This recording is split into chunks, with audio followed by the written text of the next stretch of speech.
Praise God, bro.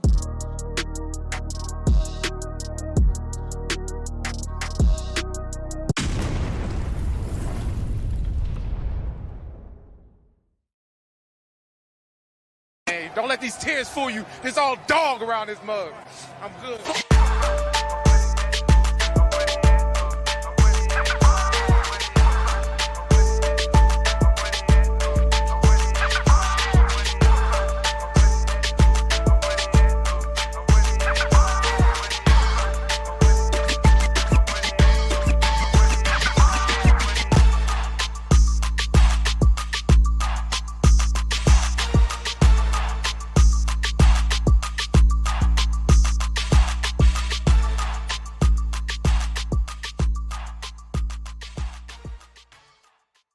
Hey, what's going on, Who Dat Nation? It is yours truly, TJ Jones. Yes, I am the host of the State of the Saints podcast. Thank you so much for checking out the State of the Saints podcast, where we talk New Orleans Saints. Thank you so much for allowing the State of the Saints podcast to be a part of your listening and viewing pleasure. And before we get started, I ask that you hit the subscribe button. We are really, really close to 10,000 subscribers, man.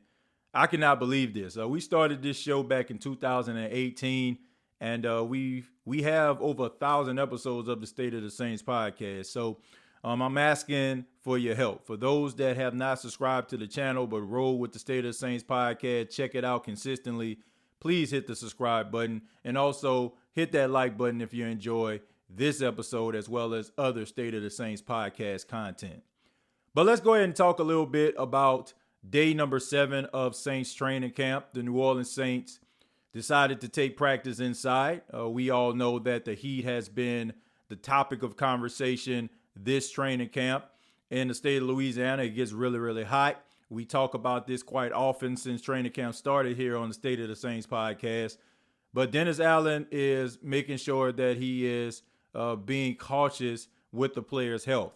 And he also talked a little bit about practice on today being a little bit better than a couple of days back.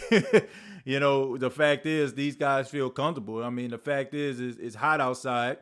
I mean, you're running around. There's that thought in the back of your mind like, man, I don't want to pass out here. But now you are in closed doors. You're not worried about the weather, so you feel like you can play a little bit free. And these guys did a good job on today, and it was a spirited practice. One person that was not at practice on today was running back Alvin Kamara. And Dennis Allen talked a little bit about Alvin Kamara. And, of course, Alvin Kamara deciding to go visit Commissioner Roger Goodell in New York to try to see if he can actually tell his side of the story when it comes to the situation that happened at the Pro Bowl.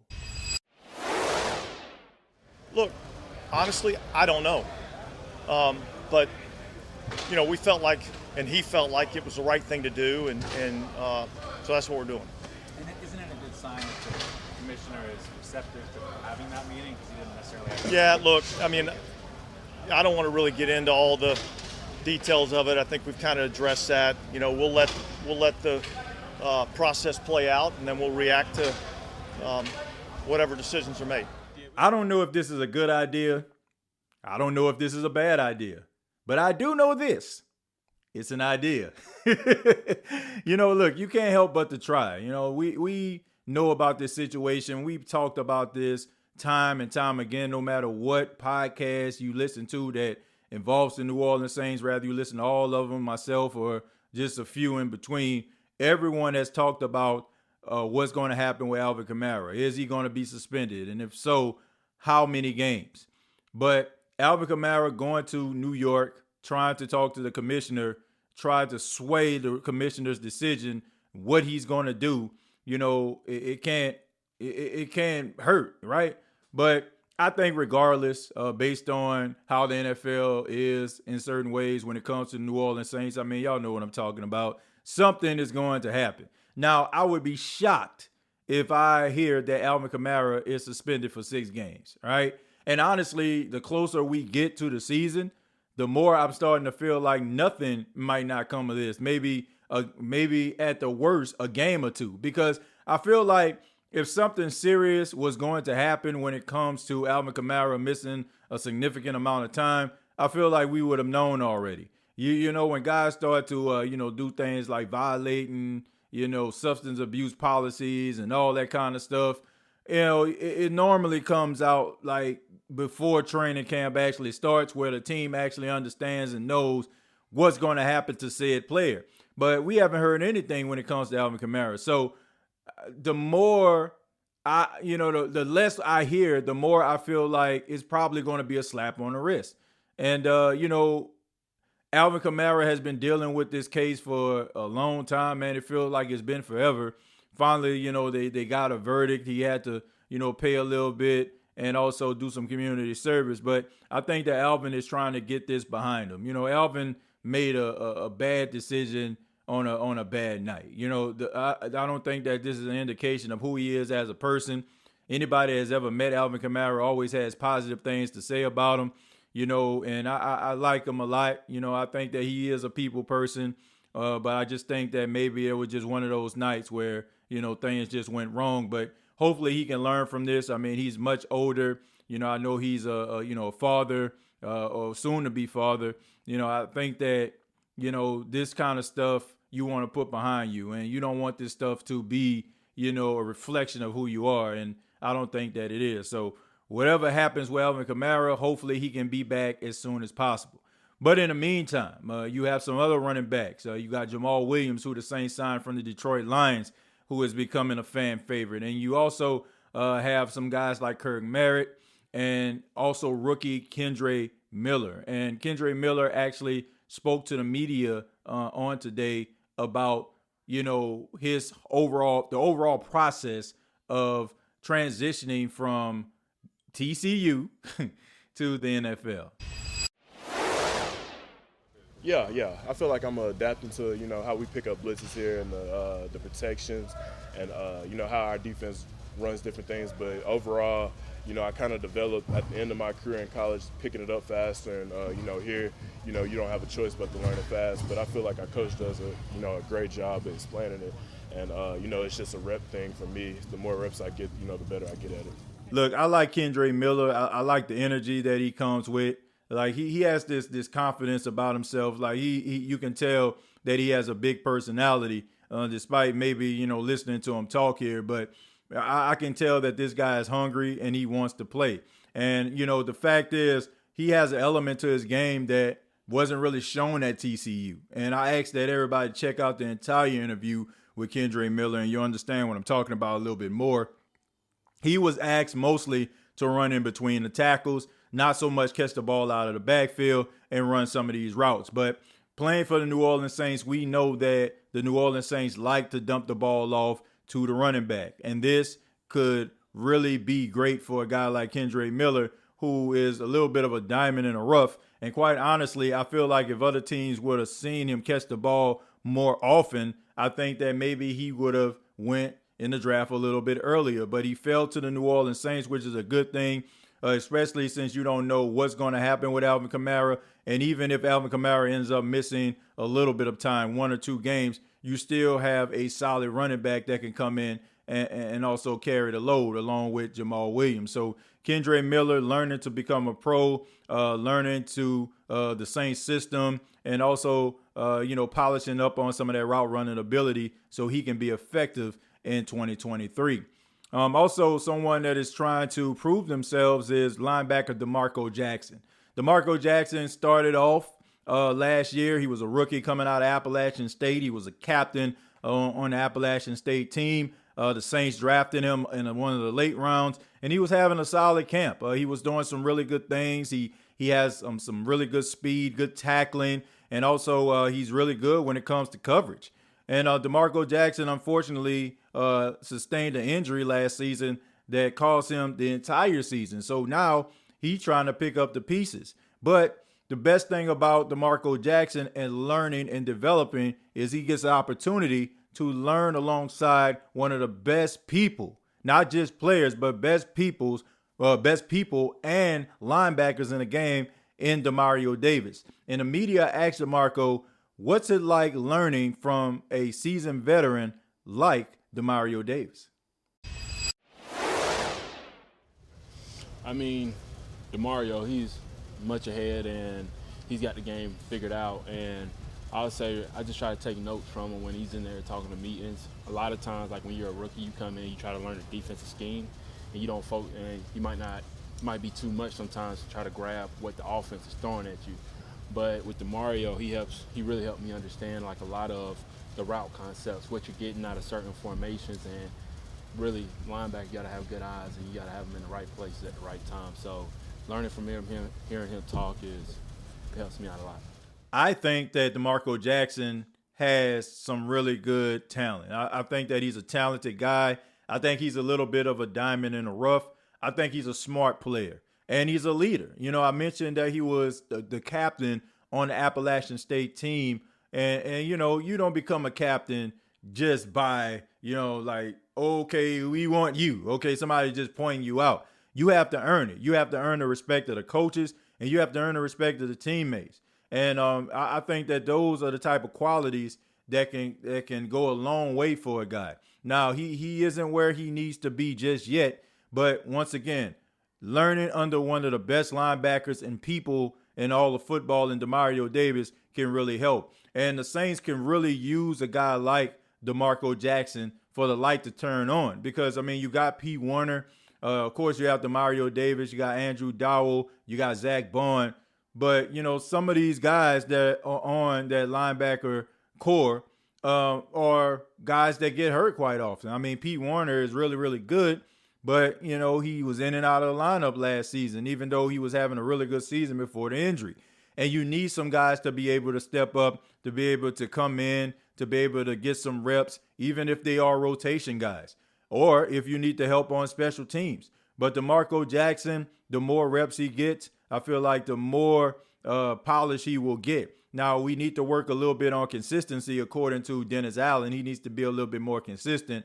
But once again, that just comes with reps. That just comes with, you know, learning the system. That comes with understanding what you're actually seeing and believing what you're seeing, right? And trusting your eyes and your instincts. So it'll come on for him. Of course, this is more like a rookie year for him because he didn't even get an opportunity to put any pads on last year. So technically, this is like a rookie season for DeMarco Jackson, but I'm looking forward to seeing what he can actually do. The media also talked to Derek Carr about, you know, practice. You know, this practice has been a little bit lively. It's been really, really competitive, and this is what you want to see. You know, the Saints bringing competition back, making competition popular in this 2023 training camp. And Derek Carr understands that. And he also understands that, you know, it takes a team in order for things to work, especially when it comes to the offensive line. And one person that can really help him is Eric McCoy, who I talked about on last episode, who is emerging as that leader on the offensive line, to be that captain, the guy that everybody looks to. And Derek Carr actually talked a little bit about his star center. Yeah, he's one of the best. He's smart, he's physical, he's athletic, and for a center, he's in a good mood, you know, a lot of the time, and that's usually not the case. You know, usually centers are a little grumpy, but he's in a pretty good mood for a center, you know, for the most part. I didn't know that. Centers are very grumpy people. Yeah. Centers are typically, not all of them, but centers are usually very sore and agitated individuals, but Eric's been good. You know, chemistry is very, very important between a center and a quarterback. And I think that these two guys could have really good chemistry. And I also think it'd be really, really helpful for Eric McCoy to really be that beast that he needs to be on the offensive line.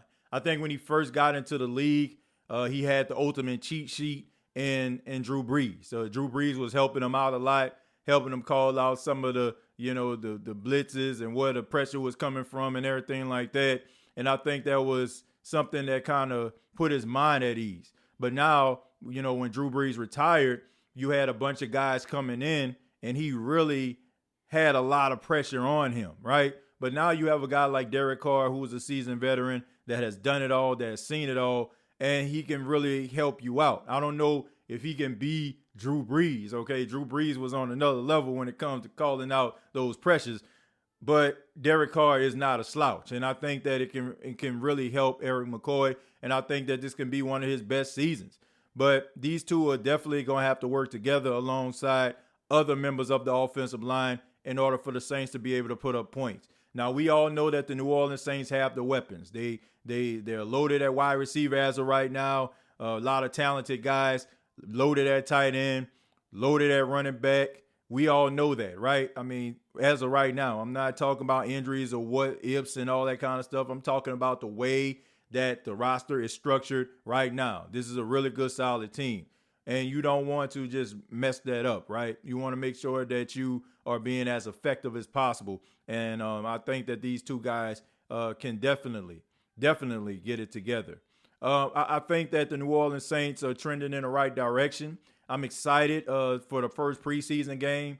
Normally preseason is like, let's just get this over with in order for us to get to the regular season. But there are a lot of guys on this team that are not going to be here for the final 53. It's just not going to happen. And it's going to be some talented guys. And those guys are going to go on to teams and probably be making some noise. But that just shows you the competition level of the New Orleans Saints in training camp in 2023. And that's exactly what you want, because every single guy, if you make the final 53, you can take a deep breath and say that, you know what, I earned this, right? It wasn't given to me. I earned it. Speaking of a guy who has to earn it, finally, Tre'Quan Smith. Tre'Quan Smith has been around the New Orleans Saints since 2018. And actually, as of right now, he is the only draft pick from the 2018 draft class that is still on the team. For 6 seasons, Tre'Quan Smith has been a member of the New Orleans Saints. And for better or for worse, he's still been there. And Tre'Quan Smith has been the guy who has been doing the dirty work, a guy who has, been on those wide receiver suicide missions. Anybody that plays wide receiver know what I'm talking about. Going over the middle, the possibility you about to get your bell rung, but still you got to catch that pass. That's what Tre'Quan Smith has been. But Tre'Quan, he talked to the media a little bit about actually being the lone 2018 draft class member still on the team.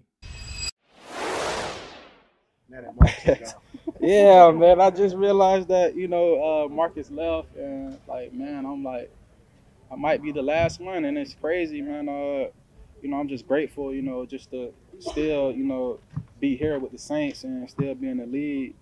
But I don't know. If you ask me, 6 years from now as a rookie, what do I see myself? I probably wouldn't have said still with the Saints. You know what I mean? Just the way the game go, the way the league's set up. But man, like I said, I'm grateful to be here. I'm grateful to be the last one standing here out of my class. And I like Tre'Quan Smith as a person. I think that he's a really nice person. I think that anybody that's ever met Tre'Quan Smith has a positive, had a positive reception. I never heard anybody say anything negative about him when it comes to his personality. He's a team player.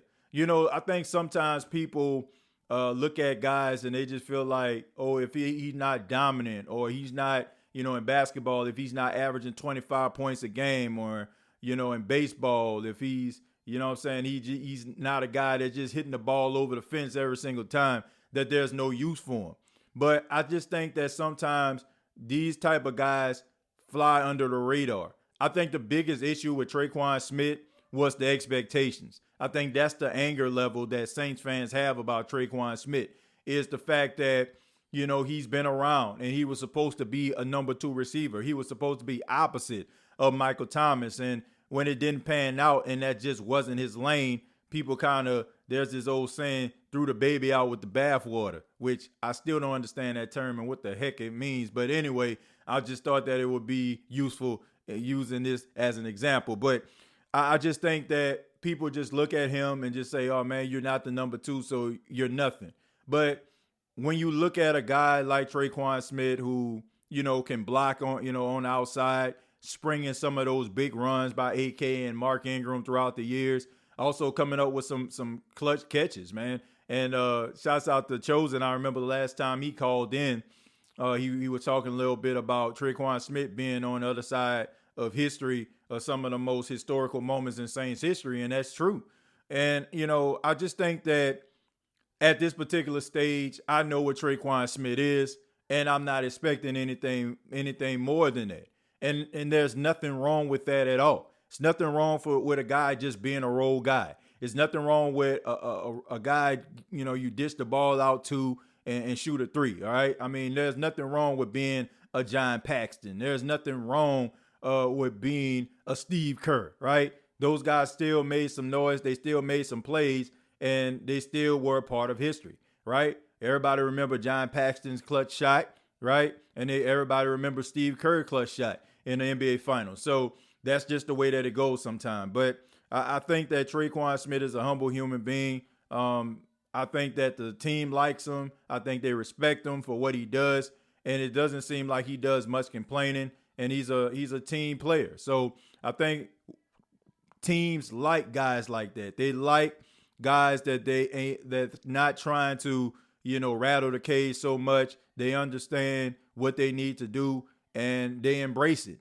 And you got to have a little bit of level of respect for Tre'Quan Smith, even though, some people feel like, he didn't pan out the way they wanted him to. Nonetheless, I mean, he's still with the team and, he's still putting his best foot forward. So that's the only thing that you can possibly ask for, right? But thank you all so much for checking out the State of the Saints podcast. Really do appreciate your time. I ask that you subscribe to the YouTube channel, youtube.com, search the State of the Saints podcast. Once again, we're really, really close to getting 10,000 subscribers. I need your help. I need your help. Please subscribe to the YouTube channel. Also, hit that like button. And also, previous episodes of the State of the Saints podcast are available on Apple Podcasts, Spotify, iHeartRadio, Anchor FM. Y'all know the drill. You can also follow me on X, right? Follow me on X, formerly known as Twitter, at TJAY Jones 8. Till next time, all I got to say is, who dat?